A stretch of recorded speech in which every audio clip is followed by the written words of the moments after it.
Dr. Bones, Dr. Bones, Dr. Bones.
Hey, this is Leslie. And Jason. Of The Sweetest Condition, and you're listening to Dr. Bones on New Music Saturday.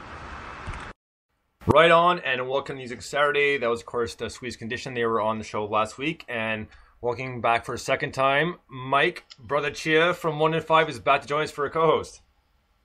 Hey, how's it going? So, Mike, good to have you back, man. It was a lot of fun the first time, and different time around because we're going to be doing... checking out some different tunes, and it'll be co-hosting, so it'll be a lot of fun, and it'll be nothing but a good time like it always is. So we got some good tunes tonight, and we're going to start off with the first three bands we're going to be playing tonight were suggestions by yourself from yourself because you guys played with them the other night, right? Yeah, brilliant. So last night we had a really good gig in our hometown in Brighton in the UK. Three quality bands played with us that we'd not played with before, heard of before, and we were all there was much love between all the bands. We all kind of really liked each other, and we're digging it and stuff. So really cool if you can play those. That'd be brilliant. Right on. So we're gonna go up with the first band here, and the band is called Code Ascending, and the song is called Blink. Dig this.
Right on. That was Code Ascending.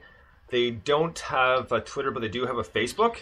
But that song is called Blink. And, you know, the thing I like most about this song is just the raw recording. And I love the the kind of guitars because it reminded me of, like, old, like, Sonic Youth. Just the style, kind of almost kind of higher pitched, but kind of got that kind of a bit of a twang to it. And it was really good, or very well arranged. I really enjoyed this one. Yeah, man, it's massive. I mean, there's only 3 of them. Can you believe that? There's 3 people in that band. Really? And they sound massive. Yeah. So, yeah, we were really, really impressed. Live, they sounded to me like a cross between Black Rebel Motorcycle Club and The Cure, and they're 2 bands that I absolutely love. So it was class. They were really good, put on a really good show. That's really good. Before I listened to the song, I was looking at it and I was like, okay, 3-piece, blah, blah. When I listened to it, I was like, are you sure it's a 3-piece? Because it just has such a full sound to it, right? It's massive. The bass player's got 2 amps, I think. I think he does some weird thing where he connects a bass amp to a guitar amp, and he almost uses it as like a guitar and a bass. I don't really understand it. I'm not a very technical person, but it's fat. Right on. Just before we get to our next song, just speaking of The Cure, what would be your favorite album? My favorite Cure album is a little bit obscure. It's an album called Blood Flowers, which I really like. I think it was released turn of the century, about 2000-ish. It's a really good album with some really cool tunes on it. Right on. I was gonna personally. I mean, I'm still I stick to Disintegration. Yeah, class. I mean, I know it's the first album, but I mean, it's such a great one. I mean, I do like their other albums as well, so I'm not saying I don't like their stuff. It just that's the one that sticks out the most to me. And you know, this kind of a funny story. I mean, I got to tie into this. In the first South Park season, they actually brought Robert Smith on as a special guest, and he actually played himself. And the whole thing was there was a mega Barbra Streisand. So I remember this. I didn't realize it was actually him. Yeah, it was like an anime sort of thing, you know. So and it actually was Robert Smith, and you know, as he's walking away, you know, Kyle shouts to him and goes, "Disintegration was the best album ever." That was awesome. Yeah, so it was like, and it actually was him, because I looked at the credits afterwards, like, oh, I'll be damned, Robert Smith actually did do it, because the Rochambeau, like kicking the nuts for it. Whoever hurts more gets loses. That's proper legendary. Yeah. So next up is another band you guys played with. This band's called Echoes in Red, and the song's called Goodbye. Dig this.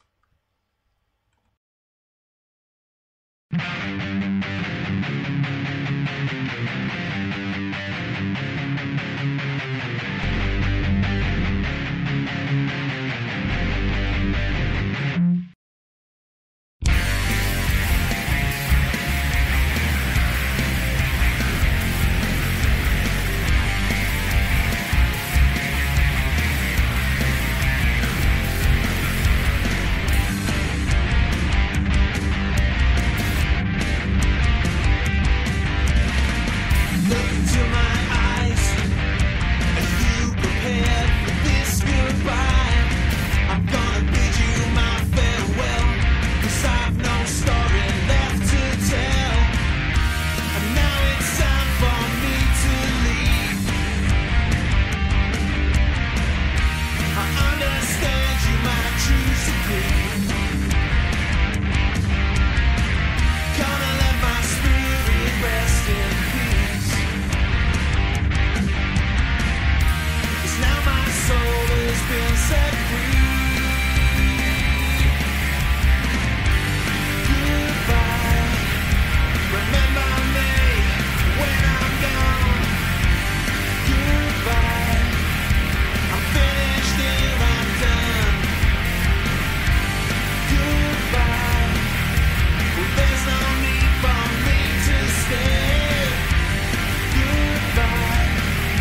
right on. That was Echoes in Red with Goodbye.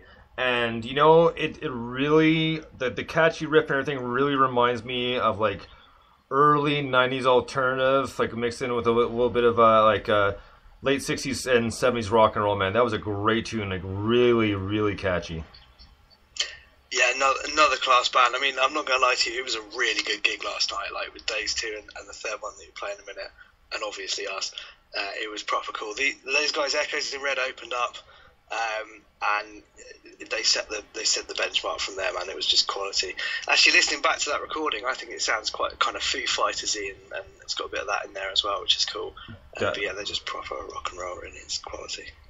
Definitely. So next up, we're gonna get to the last band you told me about, which was cool. This band's called Severance.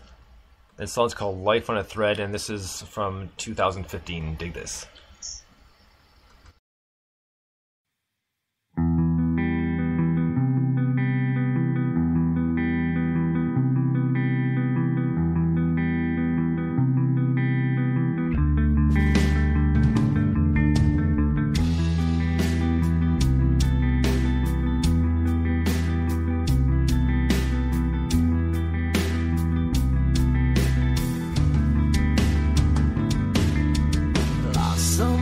To never be found, life on a thread hanging upside down. Wonder where you're gonna be tonight. Hopes and dreams, they fade away. Same old story on a different day. You'd win the war, but never